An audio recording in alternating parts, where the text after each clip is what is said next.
Unravelling. Chapter 2. Green Meadows. Cantankerous and draining. Those were the words she heard them using nowadays. In her prime, there would have been terms of warmth, praising her looks and sociable nature. How her eyes twinkled as she tossed back her head to laugh in a crowded room, knowing full well that she had the attention of everyone there. Now there was little of that paid to Doris, and although it may seem that she cannot follow the thread of what is going on around her, she still hears the whispers and exasperations.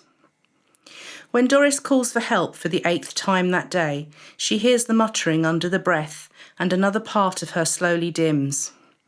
All this stuff of the nursing home, these silly rules and routines, they make no sense to her.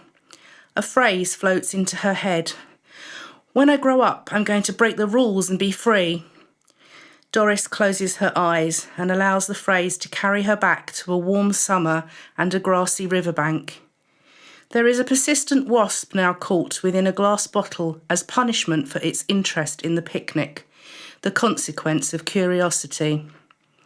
Beyond the confines of the glass prison, all is open and free, and Doris remembers the blue sky moment. It was a day when she played that childhood game with her sister Lillian, taking turns to make cloud dragons and islands, fantastical shifting creatures and faraway places, free of limits, as imagination has no rules to follow. There was nothing particular at the time to mark the scene as a memory to treasure, but doesn't life just have a habit of doing that? Doris sat up, taking a break from the cloudscape before them to nibble the last of the jam sandwiches, and looked at the tinge of colour kissing Lillian's freckled cheeks. The picnic remains cast crumbs across the tartan blanket, but there was little left from this rare treat to share with any opportunistic ant straying from the grass. Refuelled by squash and sunshine, Doris watched Lillian skip off to climb a nearby tree. Mother would have disapproved of such a boyish activity, but Lillian never followed the rules. Before laying back on the blanket to survey the clouds again, Doris returned her gaze to the poor wasp slipping down the inside of the bottle, and she tentatively placed the bottle on its side. Keeping a safe distance, she watched as it regained its strength to find its freedom on the summer breeze, flying off into the distant blue. "Blue," she said out loud. "Yes, blue tablet now, after lunch." That was the ritual each day. There was some sort of stew, usually, and vegetables that she had forgotten the names of, then a sponge pudding with custard on a good day, before the drugs trolley came round. It was probably Tuesday today, a fact that made Doris smile. The weekly timetable on her wall had a picture of a vibrant young face looking back at her. She could not quite get the name from the tip of her tongue, but this girl frequently came to sit with her, to share the tea tray and hobnob biscuits, and to let her talk without rushing her on to the next part of the day. The girl always came to join Doris on a Tuesday afternoon. Doris thought she should make an effort to look presentable if her guest was coming soon. She picked up her Mason Pearson hairbrush from the dressing table and tried her best to make the wisps of white hair fall into place around the face in the mirror. She was not good with faces anymore and recognised little in the hollowing heart-shaped one that sat before her. Though she knew each wrinkle mapped the life she'd had, Doris dotted them haphazardly with a little powder from her compact before trying unsuccessfully to twist the lid back into place. It took a lot of concentration now to make her fingers move the way she wanted. Arthritis had slowly won the battle there, especially on damp days. Sadness pervaded as her gaze fell onto her thin hands, and she moved her fingers slowly up and down, mirroring a silent melody line that they used to play somewhere before. Somewhere where the spotlight shone and glasses clinked in camaraderie. Now she grasped the bar of her walking frame and manoeuvred awkwardly into the corridor and towards the garden room.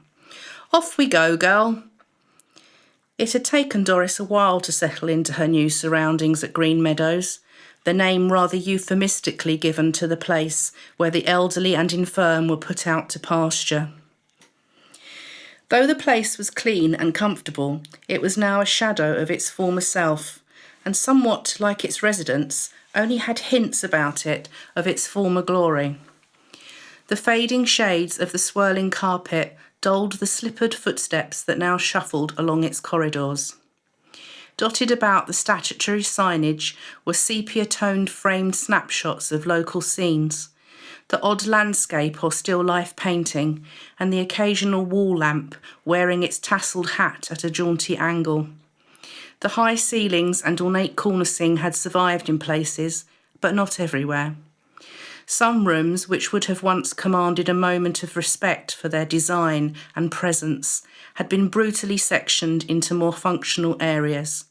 An office corner, housing for medical and cleaning equipment, staff lockers alongside a basic kitchenette where hastily grabbed coffees or microwave lunches were prepared when the rota allowed them the breathing space to do so.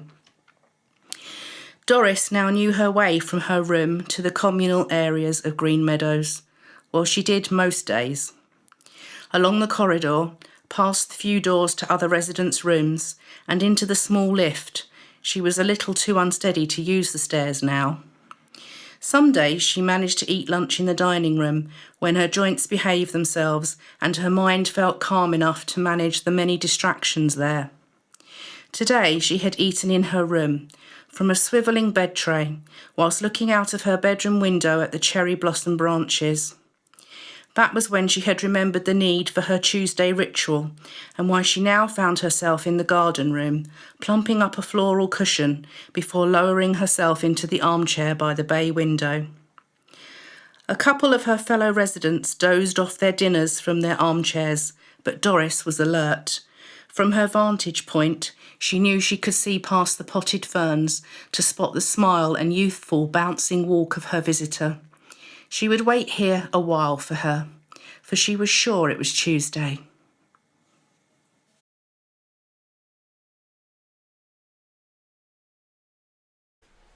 Thank you for watching.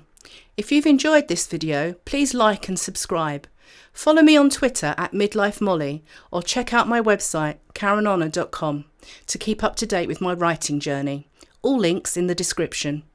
Remember to keep spreading a little kindness. See you back here soon, where I'll be playing with words.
Thank you for watching. If you've enjoyed this video, please like and subscribe. Follow me on Twitter at MidlifeMolly or check out my website karenhonor.com to keep up to date with my writing journey. All links in the description. Remember to keep spreading a little kindness. See you back here soon, where I'll be playing with words.